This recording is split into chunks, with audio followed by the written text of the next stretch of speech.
Bonjour à tous. Aujourd'hui, on va vous présenter un petit rétex sur ce qu'on a appelé, nous, la mission Beryl, suite à l'ouragan Beryl qui est passé dans les Caraïbes, notamment sur les îles Grenadines. Ça a été assez peu médiatisé au niveau français, on va dire. Mais il y avait vraiment nécessité d'envoyer une mission sur place.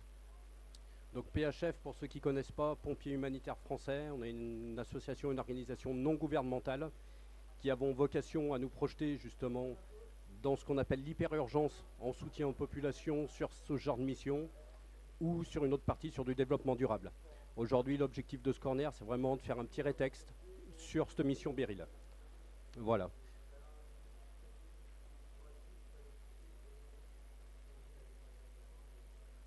Donc, un petit rappel du contexte pour ceux qui ont pu passer à côté de ces infos. Le 2 juillet, un ouragan catégorie 5 qui balaye une partie de la Martinique du Sud qui a été beaucoup moins impactée, mais surtout ce qu'on appelle les îles Grenadines, au sud de la Martinique justement, et qui a fait d'énormes dégâts sur place.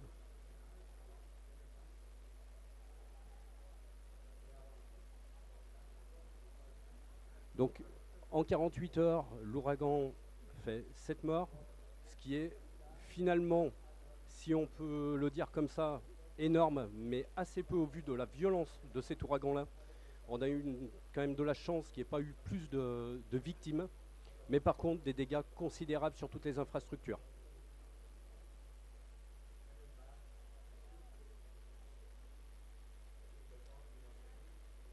« 2 juillet, passage de l'ouragan. Dès le 3 juillet, PHF active sa cellule de crise. Une cellule de crise au sein de PHF, c'est quoi? C'est réunir l'encadrement, bien évidemment, de l'association, plus des adhérents, pour étudier la situation. Ça va nous permettre de savoir si oui, non, on diligente une mission. On ne diligente pas, on n'envoie pas des missions comme ça, on n'appuie pas sur le bouton instantanément, parce que ça nécessite une analyse du contexte sur place, du contexte sécuritaire. Est-ce que nos équipes pourront évoluer en sécurité? Ça nécessite une contexte du besoin, une analyse du besoin sur place. Est-ce qu'on va plus être sur un soutien sanitaire? Est-ce qu'on va plus être sur un soutien logistique? En l'occurrence, sur la mission Beryl, on a eu beaucoup de mal à avoir des renseignements puisque c'était très peu médiatisé. Donc ça a demandé un gros travail de renseignement en amont du départ de la mission, de faire le choix même d'envoyer une mission. Et ça nous a conduit à déterminer, grâce à des contacts locaux, on avait la chance d'avoir une adhérente de PHF qui est à proximité immédiate, qui a pu nous donner des renseignements.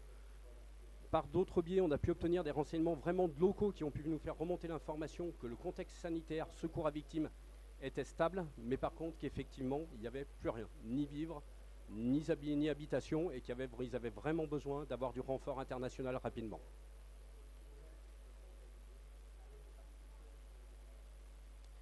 Voilà, c'est juste vous présenter 2-3 petites images pour que vous puissiez vous matérialiser, vous imaginer la violence de ce qui a pu être cet ouragan à l'instant T.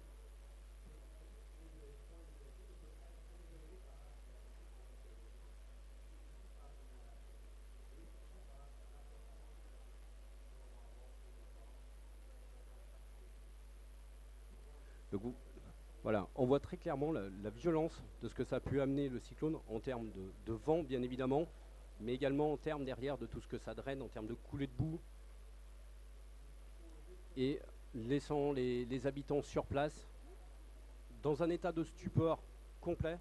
Il a fallu un certain temps pour qu'ils réalisent la violence de l'événement qu'ils venaient de subir. Ça a conduit à un exode de pas mal d'habitants qui ont, sous l'état de choc, ont préféré fuir l'île que de se concentrer sur la reconstruction.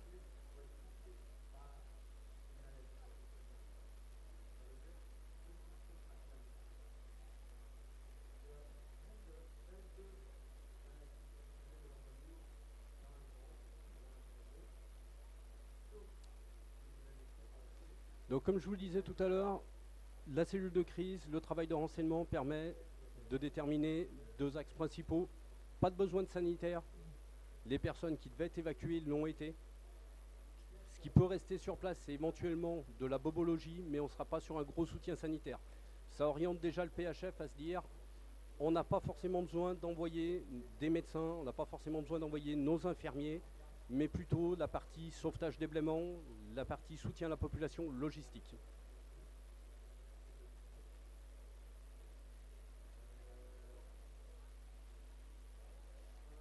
L'idée, dans un premier temps, ça a été d'envoyer 6 adhérents.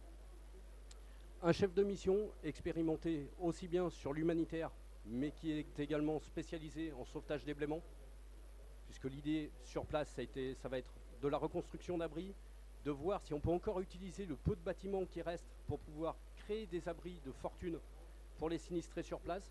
Et ça demande une analyse technique que tout à chacun n'a pas. Ensuite, 3 sapeurs-pompiers expérimentés, un adhérent expérimenté en humanitaire anglophone, puisque Union Island, il faut savoir que c'est une île anglophone, donc il faut prendre en compte cette barrière de la langue qui peut très vite devenir bloquante sur place, et une infirmière. Pourquoi le choix d'une infirmière alors que je vous ai dit qu'il n'y avait pas forcément de contexte sanitaire important? Tout simplement déjà en priorité pour la sécurité de notre équipe. On n'est pas à l'abri sur des théâtres comme ça qu'on ait un de nos adhérents qui se blesse, donc l'idée c'est vraiment qu'on puisse avoir un soutien tout de suite. Et si toutefois sur place elle détecte un besoin, on a une infirmière qui peut venir également en aide à la population, tout simplement.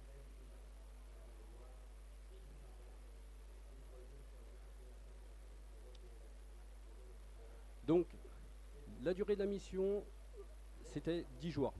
La première problématique qui se pose quand on part sur une mission comme ça, quand tout est détruit, il faut bien comprendre que les îles sont dévastées à 95%, y compris les pistes d'aéroport. Donc la première problématique qui se pose, c'est comment on fait accéder, c'est bien de vouloir envoyer du monde, mais comment on les fait accéder sur zone. Donc là, on a eu la chance énorme d'avoir des contacts locaux sur place qui eux-mêmes avaient activé à leur niveau, sur la Martinique Sud notamment, qui avaient activé à leur niveau déjà une action solidaire énorme et qui ont pu nous mettre en relation, qui ont pu nous trouver des petits avions, des petits monomoteurs qui nous permettaient d'accéder sur la toute petite piste d'atterrissage qui avait pu être dégagée. Donc du coup la mission, elle est partie le 5 juillet, destination la Martinique, et de la Martinique, on décharge, on recharge sur des tout petits avions pour permettre de se projeter vraiment sur l'île sinistrée d'Union Island. Transfert de l'équipe, 120 kg de matériel.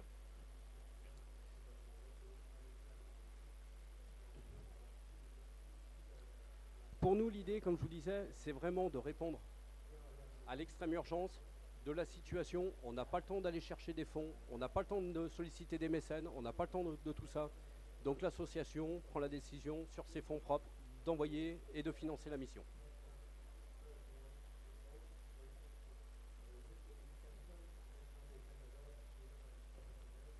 Arrivé sur place, sur l'île, le constat il est le suivant. Absence de soutien institutionnel étatique. Alors quand je dis absence de soutien, il faut bien comprendre que c'est pas une critique envers les services étatiques sur place, mais plusieurs îles sont dans le même état qu'Union Island et ils ne peuvent pas se permettre d'être de partout en même temps. Donc le temps que les organisations gouvernementales, que les grosses ONG puissent se mettre en place, c'est là que PHF a tout son rôle à jouer pour faire cette hyper-urgence, pour gérer cette hyper-urgence.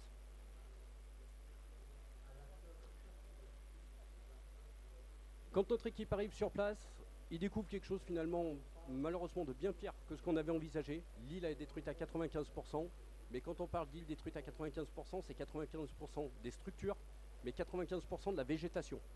Tout a été brûlé avec le sel. Le chef de mission nous fait remonter l'information suivante, l'image que je vais vous redonner.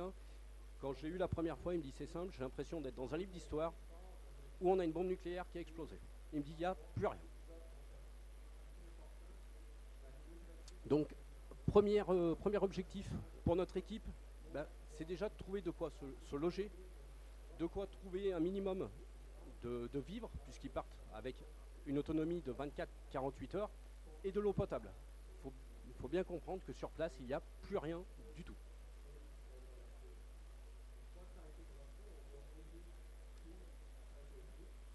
La mission continue. Ils réussissent à trouver un abri, enfin à se reconstruire un abri tant bien que mal, puisque pour pouvoir travailler, encore faut-il que nos propres équipes soient abritées. Alors quand je dis abritées, un minimum, on va dire. Et derrière, ils vont commencer les missions, aller chercher finalement directement auprès du sinistré, qu'est-ce qu'on peut mettre en place, quelles sont les urgences à mettre en place. L'urgence qui s'est avérée, les vivres étaient acheminés par des bateaux qui venaient de la Martinique du Sud, une partie des vivres. Donc l'urgence pour nous, la mission, c'était de redonner un toit, puisque les conditions climatiques sur place étaient encore très défavorables. Des pluies torrentielles pendant plus de 2 jours qui ont conduit nos équipes à faire le choix de recréer des abris d'urgence pour les sinistrés sur place, en intervenant sur différents types de bâtiments.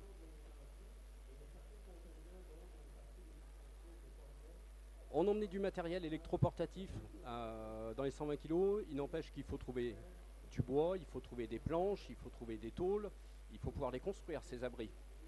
Grosse difficulté à trouver du matériel en état. Comprenez bien, vous avez vu sur les images que tout a été cassé. Donc c'est pas comme une mission où on part, où on a le Leroy Merlin du coin, on va se servir, on paye. Difficulté à trouver de quoi s'alimenter, comme je vous l'expliquais. Quand vous avez tout perdu dans ce contexte-là, et encore une fois, qu'il n'y ait pas de malentendu dans mes propos, c'est pas péjoratif, mais les habitants sur place, eux-mêmes ils cherchent à se nourrir, eux-mêmes cherchent la nourriture. L'état de choc fait que c'est un petit peu chacun pour soi dans les premières heures qui suivent une catastrophe comme ça. Et du coup, notre équipe, c'est chacun pour soi aussi, il faut bien qu'elle puisse se nourrir. Donc un petit peu de difficulté à trouver de la nourriture, à trouver de l'eau potable. Heureusement, on a eu l'appui, encore une fois, de nos contacts qu'on avait pu avoir grâce au renseignement de la cellule de crise qui ont pu nous faire parvenir des vivres. On a eu l'appui de l'Union territoriale des sapeurs-pompiers de la Martinique, que je remercie parce qu'il y a des représentants juste derrière vous. Donc très sincèrement, je veux en profiter pour vous remercier parce qu'ils ont été d'un appui là-dessus aussi sur les vivres. Ça a été hyper important pour nous et sur tout ce qui est moyen de communication, puisqu'ils ont pu nous mettre à disposition de l'équipe un téléphone satellitaire pour qu'on puisse nous rester en contact avec notre équipe puisqu'il n'y avait plus aucun réseau sur place. Des conditions de travail, vous vous en doutez, on est dans le sud de la Martinique, compliqué. Des pluies torrentielles pendant 2 jours, suivies immédiatement par des très fortes chaleurs. Donc des conditions de travail qui vont énormément solliciter l'organisme et le physique de nos intervenants.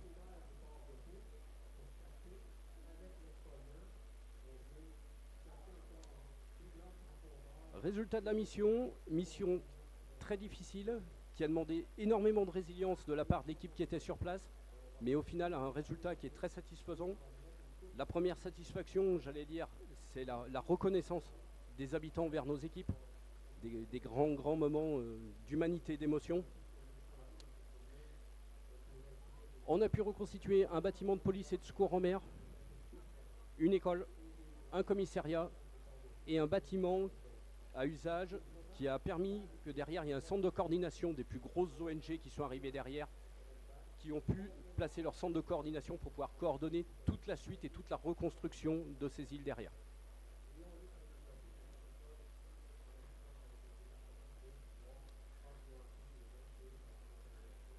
Restauration d'un abri pour les personnes défavorisées et d'un toit complet pour une maison. Alors, je vais vous présenter là une petite vidéo qui a été réalisée justement par un reporter sapeur-pompier de l'Union territoriale des sapeurs-pompiers de la Martinique, qui s'appelle Jean-Luc Boriel, si j'écroche pas son nom. Vous en profiterez pour le remercier aussi, et qui a un peu suivi notre équipe pour que nous on ait de quoi vous présenter des choses dans les rétex justement. Donc quand on vous dit les conditions pour trouver du matériel, des planches et ainsi de suite, c'est compliqué. Là on en est, notre équipe textuellement là ils en sont à tronçonner des poteaux téléphoniques pour pouvoir s'en servir de piliers, pour pouvoir rebâtir les toitures par-dessus pour donner des sans-abri, pour donner des abris aux sinistrés. Notre infirmière, alors vous voyez que chez PHF, l'infirmière elle se sert de la tronçonneuse aussi.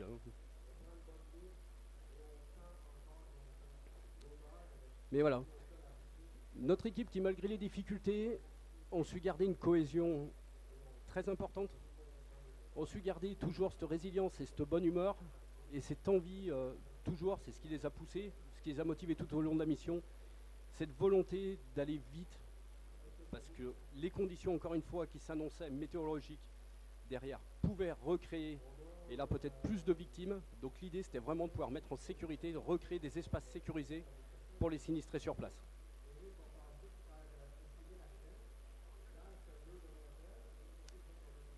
Le rétexte de la mission, au retour de nos équipes et ce qu'on a pu constater, c'est à l'arrivée en Martinique déjà une prise en charge de notre équipe qui a été très très appréciée par les sapeurs-pompiers de la Martinique, que ce soit au titre de l'Union ou le directeur départemental des services d'incendie et de secours, que je remercie également, de la Martinique, qui s'est déplacé à l'aéroport au contact de nos équipes pour les accueillir, pour voir comment on allait pouvoir œuvrer ensemble, puisque l'Union territoriale des sapeurs-pompiers de la Martinique, en parallèle de la mission PHF, puisque je parle pour PHF, il faut savoir que eux-mêmes avaient déjà envoyé une équipe d'une quinzaine d'hommes sur place, dans le même esprit que le nôtre, répondre à l'hyper-urgence. Madame Graziella Bourdet, je souhaite la citer parce que ça a vraiment été également un appui énorme, autant sur la cellule de crise, sur notre source de renseignement, qui nous a donné énormément de renseignements, et qui a permis aussi le transfert de notre équipe sur les îles sinistrées. Graziella Bourdet, elle n'est pas pompier, elle n'est même pas secouriste. Simplement, c'est une personne qui, devant l'ampleur de la situation, a mobilisé son réseau. Elle loue des catamarans, pour rien vous dire, elle organise des croisières avec des catamarans, qui a tout de suite mis ses skippers, ses bateaux à disposition pour acheminer les vivres sur Union Island et faciliter justement l'arrivée des secours au plus proche des sinistrés.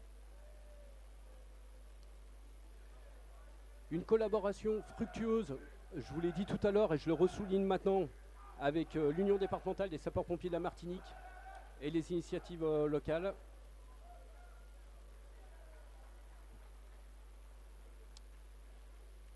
Une mission qui avait un sens logistique bien évidemment, mais qui avait avant tout un sens humain.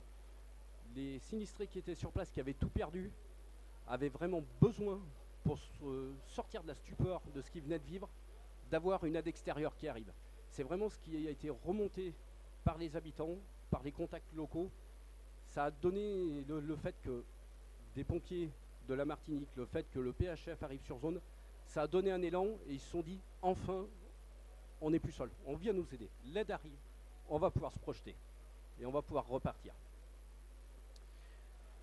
Une équipe PHF, j'aurais bien aimé qu'ils soient là pour les remercier en direct, mais une équipe PHF qui a été super soudée, très résiliente et vraiment très très efficace.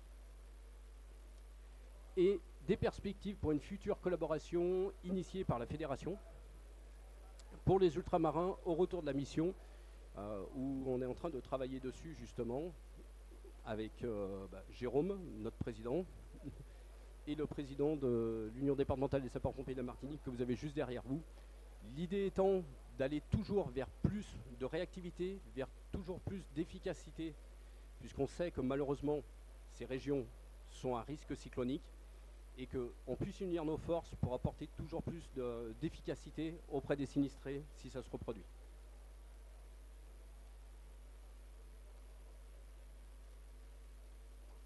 Si on fait un rétexte sur nous, ce qu'on a pu remonter, l'équipe sur place qu'elle a pu nous remonter, liaison très difficile, 95% de détruits, plus de réseau.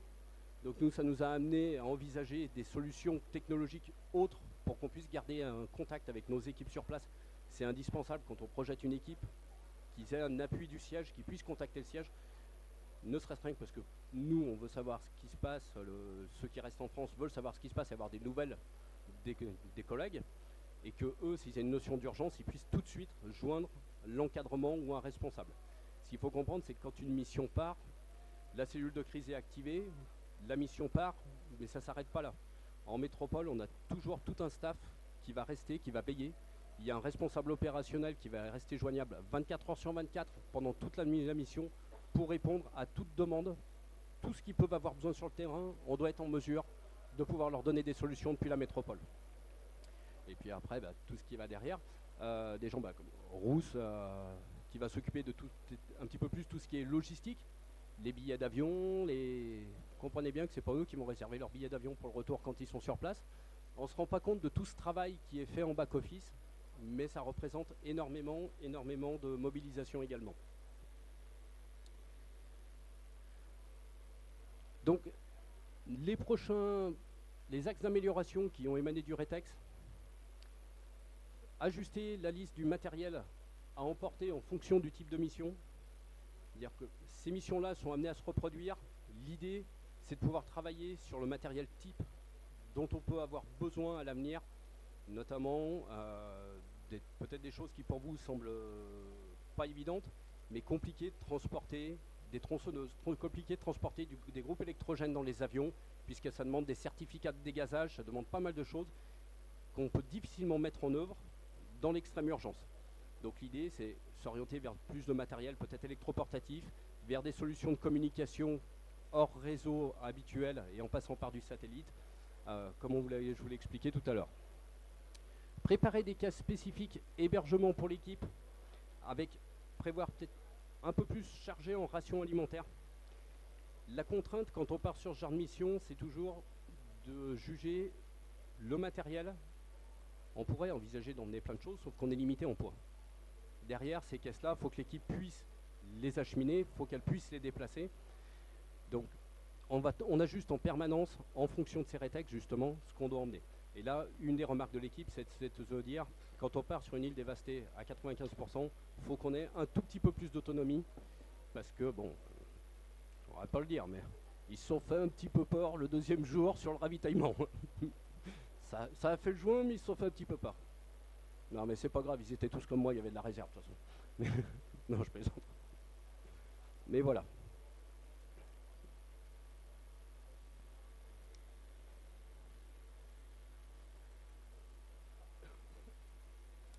Du coup, autre axe de réflexion du RETEX, adapter l'habillement. Adapter les équipements de protection individuels, puisque dans le matériel, le but c'est que nos équipes évoluent aussi en sécurité. Vous l'avez vu sur les photos, elles sont casquées. Il y a tout ce qu'il faut pour faire du travail en hauteur, des travaux sur corde. Mais adapter encore plus le matériel, puisque le retour de l'équipe, c'était que on peut avoir des matériaux plus résistants, plus respirants, pour que ça soit moins usant pour l'équipe et qui garde plus d'énergie. Et ensuite, parfaire nos checklists de préparation. Voilà.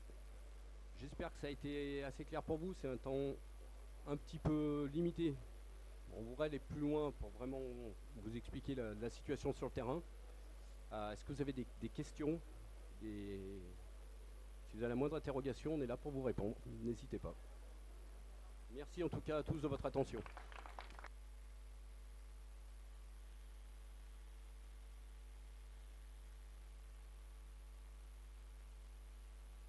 Moi simplement un petit mot, merci Mickaël.